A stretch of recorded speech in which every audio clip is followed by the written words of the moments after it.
মেয়াদে ভারতের প্রধানমন্ত্রী হিসেবে শপথ নিলেন নরেন্দ্র মোদী। তাকে শপথ বাক্য পাঠ করান দেশটির রাষ্ট্রপতি দ্রৌপদী মুর্মু। শপথ অনুষ্ঠানে অংশ নেন প্রধানমন্ত্রী শেখ হাসিনা সহ প্রতিবেশী দেশগুলোর নেতারা। বিজেপির বর্ষীয়ান নেতা লালকৃষ্ণ আদভানির সঙ্গে দেখা করেছেন প্রধানমন্ত্রী শেখ হাসিনা।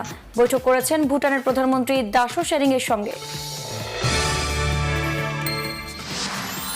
বাজেটকে ফোকলা অর্থনীতির উপর দাঁড়ানোর কল্পনার ফানুস বললেন বিএনপি মহাসচিব মির্জা ফখরুল ইসলাম আলমগীর।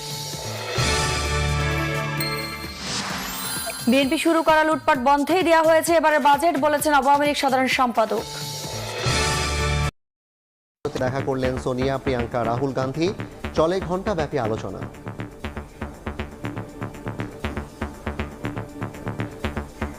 শ্রীলঙ্কার প্রেসিডেন্ট ভারতের ইউনিয়ন মন্ত্রীর সঙ্গে বৈঠকে দ্বিপাক্ষিক সম্পর্ক আরও দৃঢ় করার বার্তা। জুলাইয়ে আবারও হতে পারে ভারত সফর। Next month, Prime Minister is going to Brazil and also to might be Argentina. So I don't know exactly, but it was initially planned next month Prime Minister would come to. Awami League সভাপতি শেখ হাসিনার কারামুক্তি দিবস আজ। গণতন্ত্র ও ভোটাধিকার প্রতিষ্ঠায় অনন্য একদিন।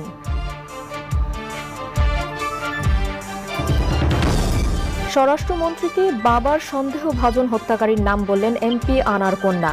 তদন্তে সন্তুষ্ট হলেও ডিবির এক এডিসির বিরুদ্ধে অভিযোগ। এবং রাজধানীর হাটগুলোতে আসছে কোরবানির পশু। দাম যাচাইয়ে ক্রেতারা হাটে গেলেও শুরু হয়নি বেচাকেনা।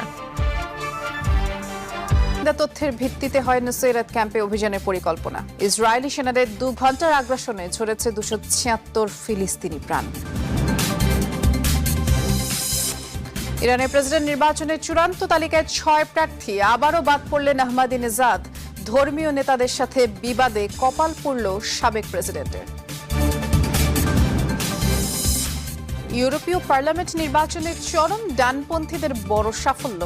কট্টরপন্থীদের দাপটে কোণঠাসা উদারপন্থীরা। অভিবাসন বিরোধী শক্তির আরও কঠোর হওয়ার শঙ্কা। প্রায় একই পরিবারের 3 জনের মৃত্যু, মরদেহ উদ্ধার। কক্সবাজারের উখিয়ায় রোহিঙ্গা ক্যাম্পে আধিপত্য বিস্তারকে কেন্দ্র করে সন্ত্রাসীদের গুলি। 3 রোহিঙ্গা নিহত, আহত 3। ভয়ভীতি দেখিয়ে মাদারীপুরেও বেনজির গড়েছেন সম্পদের পাহাড়। ক্ষমতার অপব্যবহার করে হিন্দু সম্প্রদায়ের সম্পদ দখলের অভিযোগ। বাংলাদেশ ভারত সম্পর্ক আগামীতে আরও শক্তিশালী করার অঙ্গীকার 2 প্রধানমন্ত্রীর। মোদীকে বাংলাদেশ সফরের আমন্ত্রণ। শেখ হাসিনার সাথে সোনিয়া গান্ধীর সাক্ষাৎ।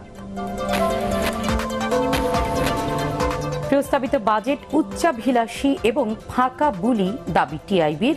দেশের সামষ্টিক অর্থনীতি ভঙ্গুর ও অস্থিতিশীল মন্তব্য অর্থনীতিবিদদের। 2023-24 অর্থবছরের 37,817 কোটি 40 লাখ টাকার সম্পূরক বাজেট জাতীয় সংসদে পাস। এবং রাজধানীর হাটগুলোতে আসতে শুরু করেছে কোরবানির পশু। ক্রেতা দর্শনার্থীদের ভিড় বাড়লেও জমে ওঠেনি বেচাকেনা।